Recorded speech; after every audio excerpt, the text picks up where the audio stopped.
नमस्कार दर्शकों, मैं तेजेंद्र सिंह महाराष्ट्र तक टीवी न्यूज़ से हमारे इस पोल खोल कार्यक्रम में आज बात करूंगा महाराष्ट्र में फैले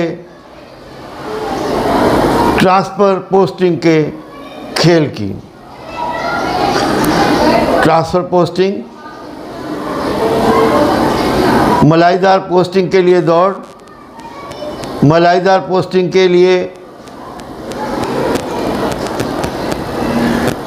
पेमेंट्स, रिश्वतखोरी, यह एक आपदा बन के महाराष्ट्र में फैला है। आपको बता दूं, ट्रांसफ़र पोस्टिंग, अच्छी पोस्ट, पनिशमेंट पोस्ट, ये कोई नई बात नहीं है। सालों साल से इस विषय पर मंथन होता रहा है। मीडिया ने, अधिकारियों ने, सीनियर ब्यूरोक्रेट्स ने इसमें बहुत सारे नियम कायदे बनाए, अधिकारी एक पोस्ट पे 2 साल से अधिक काम न करे, ऐसा प्रस्ताव आया, ऐसे आदेश हुए और भी बहुत सारे नियम कायदे ट्रांसफ़र पोस्टिंग की बुराई को रोकने के लिए बनते रहे। सेंसिटिव पोजीशंस पे मनमानी ना हो, रिश्वतखोरी ना हो, बेईमानी ना हो, इसके लिए सरकार हमेशा प्रयासरत रही है, आज भी प्रयासरत है। पर फिर भी नेता नगरी के कारण, रिश्वतखोरी के कारण और अंधी दौड़ जो हम चकाचौंध की तरफ, नए गैजेट्स की तरफ, नई ज़रूरतों की तरफ हम लोग जैसे आकर्षित होते हैं, ये बुराई दिन पर दिन बढ़ती जा रही है। आज महाराष्ट्र में ऐसी स्थिति है कि अगर समय रहते हमने कोई ठोस कदम नहीं उठाए तो भयावह, अति भयावह परिदृश्य बहुत ही भयानक स्थिति आएगी, ऐसी संभावनाएं दिखाई दे रही हैं। ट्रांसफ़र पोस्टिंग्स, मलाईदार पोस्टिंग के लिए अधिकारी लोग रिश्वत देते हैं और फिर मलाईदार पोस्टिंग पे पोस्ट होने के बाद, मलाईदार पोस्टिंग मतलब वो पोस्ट जहां अधिकारी को पैसा मिले, रिश्वत मिले, कमाई हो, उस पोस्टिंग पे आने के बाद जो लूट मचती है, जो फैसले होते हैं, जो परिदृश्य जनता के प्रति अन्याय का सामने आता है, बहुत भयावह है। उस पर शीघ्र लगाम लगाया जाना जरूरी है। इस बात को लेकर हमारे साथ आज चर्चा में शामिल होंगे senior crime reporter Shivam Singh ji, जो रिसर्च ऑफ क्राइम न्यूज़ से है, अपने विचार रखेंगे। हमारे सीनियर जर्नलिस्ट तूफान एक्सप्रेस से श्रीमान जेपी जायसवाल साहब, ये भी अपने विचार रखेंगे। आइए हम चलते हैं, हमारे सीनियर रिपोर्टर्स के विचार जानते हैं। दर्शकों, मैं आभारी हूँ श्री तेजेंद्र सिंह जी का, जो मुझे मौका दिए इस चैनल पर और महाराष्ट्र में जो चल रहे हैं ट्रांसफ़र पोस्टिंग का कार्य, यह कार्य इतनी तेज़ी से फैल रहा है ट्रांसफ़र पोस्टिंग का कि इसमें लोगों को यह जानना ज़रूरी है राजनेता, अधिकारी और अपने जो पदाधिकारी लोग हैं, जनता का, ये सबको जानना ज़रूरी है कि इस तरीके से जो ट्रांसफ़र पोस्टिंग का कार्य चल रहा है ये न हो, इसलिए इसके ऊपर विशेष संवेदनशील बनना पड़ेगा। देखिए, द्रौपदी मुर्मू जी जो एक ऐतिहासिक भाषण दी थी, उस समय पूरे जज लोग को बैठाकर और हर जगह सर्वे करके आई थी द्रौपदी मुर्मू जी, और उस भाषण में जज लोगों को बताए कि आप लोग न्याय करिए, लोगों को देखिए, उनके तकलीफ़ों को देखिए, हम देख कर आए हैं, निर्दोष लोग उसके अंदर फंसे हैं, उनको न्याय दिलाइए, इसके ऊपर आप लोग विचार करिए। नमस्कार, आज हम बात करेंगे जो प्राइज पोस्टिंग है, जो भ्रष्टाचार है समाज के अंदर, उसे कैसे रोका जाए। तो हम आपको बता दें कि जो समाज में भ्रष्टाचार हो रहा है ये अधिकारी ही नहीं कर रहे हैं। हम देख पाते हैं कि अधिकारी पैसे की रिश्वतखोरी करते हैं, पैसे मांगते हैं। कोई भी काम करने से पहले पैसे मांगा जाता है। तो आप सोचते रहेंगे कि क्या ये अधिकारी रिश्वतखोर है, क्या यह भ्रष्टाचार कर रहा है। लेकिन हम आपको बता दें कि पूरे देश में नेता से लेके सभी अधिकारी भ्रष्टाचारी हो जाते हैं। क्यों? क्योंकि इनको जब पोस्टिंग दी जाती है तब इनसे रिश्वत लिया जाता है, और उसी रिश्वत को चुकाने के लिए ये डबल रिश्वत, ट्रिपल रिश्वत लेके लाखों % रिश्वत का अपने जमा कर लेते हैं और भ्रष्टाचार बढ़ते चला जाता है। और भ्रष्टाचार रोकने के लिए हमको सत्ता दल में एक ऐसा सुधार करना पड़ेगा जिससे भ्रष्टाचार रुके और प्राइज पोस्टिंग रुक सके। तो आइए बताते हैं हम आपको। हमारे जो नेता हैं, जैसे कि होम मिनिस्ट्री है, वित्त मंत्रालय है, यहाँ पे शैडो मिनिस्टर होना चाहिए। शैडो मिनिस्टर का काम क्या होता है, तो हम आपको बता दें, बाहर कंट्री में जो विकसित देश है वहाँ पे शैडो मिनिस्ट्री होता है जो सरकार के हर गतिविधियों पे नज़र रखता है। अगर सरकार गलत कर रही है, भ्रष्टाचार कर रही है, मंत्रालय में कुछ भी यहाँ से वहाँ हो रहा है, उस पर शैडो मिनिस्ट्री नज़र रखती है और उसे पब्लिक के सामने लेके आती है। अगर ऐसा होगा तो हमारे देश में भ्रष्टाचार रुकेगा और एक दूसरे पे लोग नज़र रखेंगे। आज के डेट में अगर सरकार गलत करती है वो बात पब्लिक तक नहीं पहुंच पाती है। क्यों? क्योंकि सरकार के सत्ताधारी ही सारे मिनिस्ट्री के अंदर बैठे हैं और सत्ताधारी ही पुलिस अधिकारी को या किसी भी विभाग के अधिकारी को ये छूट देते हैं कि तुम भ्रष्टाचार करो। इसीलिए हमें शैडो मिनिस्ट्री का गठन करना होगा। अगर आप भी इस बात से सहमत हैं तो हमारे कमेंट बॉक्स में ज़रूर बताएं और हमारे साथ इस मुहिम में जुड़िए। हम आपका सहयोग चाहते हैं। धन्यवाद। मित्रों, हमारे सहयोगी पत्रकार शिवम सिंह ने अपने विचार रखे। इनके विचार बहुत खूबसूरत हैं। इन्होंने बताया जैसे कुछ डेवलप कंट्रीज में, अमेरिका में और ऑस्ट्रेलिया में और कुछ अन्य देशों में शैडो मिनिस्ट्री का गठन होता है। शैडो मिनिस्ट्री का मतलब डमी मिनिस्ट्री।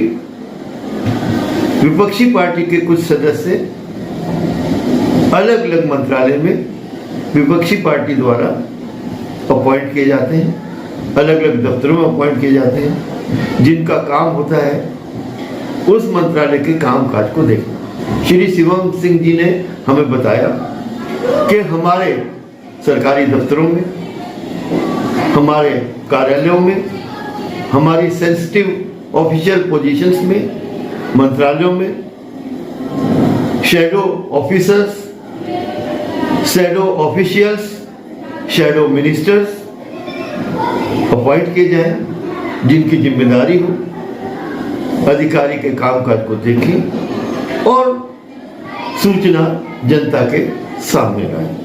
बहुत अच्छा सुझाव है। जब जनता के सामने पारदर्शी तरीके से सूचनाएं आएंगी तो अधिकारी मजबूरीवश अच्छे काम करेंगे, सही काम करेंगे। मंत्री लोग भी समाज के प्रति, पब्लिक के प्रति जवाबदेह अपने आप को महसूस करने लगेंगे।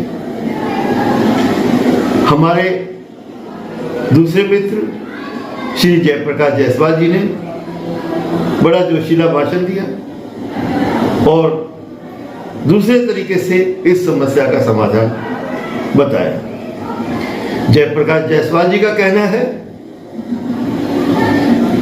हमें संवेदनशील होना चाहिए और अधिक संवेदनशील बनना चाहिए। समाज को संवेदनशील बनना पड़ेगा, अधिकारियों को और अधिक संवेदनशील होना पड़ेगा और कानून से, लाल फीताशाही से, कानून के दायरे से ऊपर उठकर पब्लिक के बारे में सोचना होगा। आम जनता के बारे में जब हम तल्लीनता से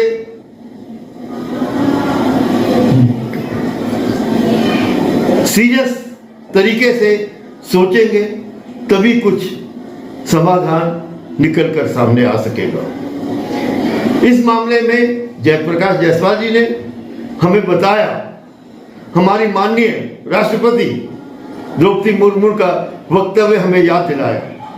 मैं आपको बता दूं, हमारी महामहिम राष्ट्रपति जी ने बहुत जोशीला, ऐतिहासिक, मार्मिक भाषण सुप्रीम कोर्ट के जजेस के कॉलेजियम के सामने, सुप्रीम कोर्ट के जजेस के कॉलेजियम के सामने दिया और बड़ी शिद्दत से गरीबों की, जरूरतमंदों की और समाज के नीचे तबकों की, आम लोगों की बात की। बहुत जोश से, पुरजोर तरीके से आम लोगों की बात रखी। अब आपको ले चलते हैं महाराष्ट्र प्रदेश के ऐसे कुछ लोगों के पास जिन्होंने ट्रांसफर पोस्टिंग के मकर जाल का भरपूर फायदा उठाया। चलिए जानते हैं कौन है ये व्यक्ति जिन्होंने एक कांस्टेबल की पोस्ट से शहर के अमीरतम बिल्डर का स्थान प्राप्त किया। आइए मिलते हैं हम इरगुंडा सतगुंडा पाटिल से। IS पाटिल, क्या है इनका बैकग्राउंड, कैसे बने ये कांस्टेबल से नामचीन बिल्डर, पालघर शहर की नंबर 1 कमर्शियल प्रोजेक्ट के मालिक जिसकी कीमत है करोड़ों में। आइए जानते हैं कुछ विशेष जानकारी IS पाटिल साहब के बारे में। महाराष्ट्र में प्राइस पोस्टिंग का मकड़जाल एक खतरनाक खेल। कैसे बना एक पुलिस कांस्टेबल शहर का अमीरतम व्यापारी बिल्डर, अपनी बात रखता है बड़े होटल में प्रेस कॉन्फ्रेंस के जरिए। कितनी भी शिकायतें हुई, इंक्वायरी हुई, कितने ही शिकायतकर्ता आज भी है लाइन में।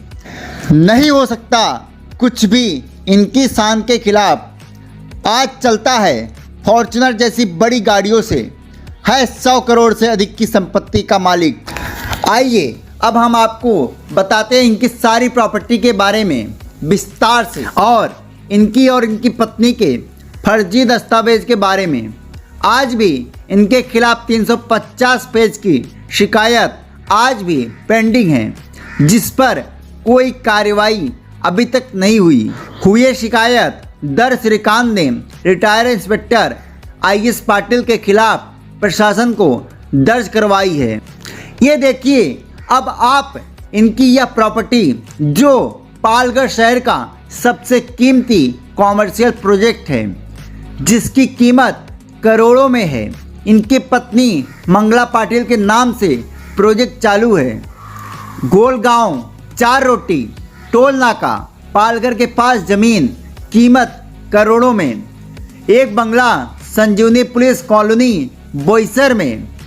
सिद्धि विनायक पेट्रोल पंप बोईसर हिस्सेदारी में। 2 एकड़ जगह सर्वे नंबर 108 पालघर नगर परिषद के अंतर्गत।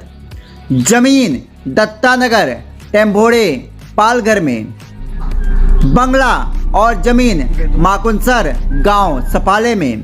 डॉक्टर श्रीकांत ने बताया यह आदमी आईएस पाटिल इनके द्वारा सबमिट किए गए फर्जी दस्तावेज के अनुसार इनकी आईएस पाटिल की उम्र 13 साल की थी, तभी डिग्री के लिए एडमिशन लिया।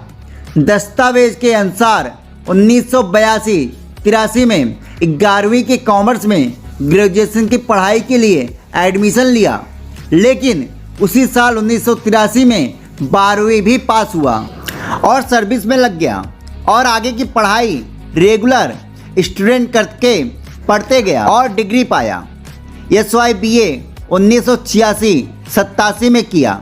उसी साल TYBA 3rd ईयर किया। ऐसे फर्जी दस्तावेज से प्रमोशन पाया। 1959 का जन्म का दाखला 1961 किया, वो भी चंदनखुड़ ग्राम पंचायत से दाखला लिया, लेकिन तभी वो ग्राम पंचायत अस्तित्व में नहीं था। 1975 ग्राम पंचायत की स्थापना हुई। फर्जीवाड़ा है, डॉक्यूमेंट नकली है, यूनिवर्सिटी के अनुसार सब दस्तावेज बनावट है। दोस्तों, आज हम बात करेंगे शहर में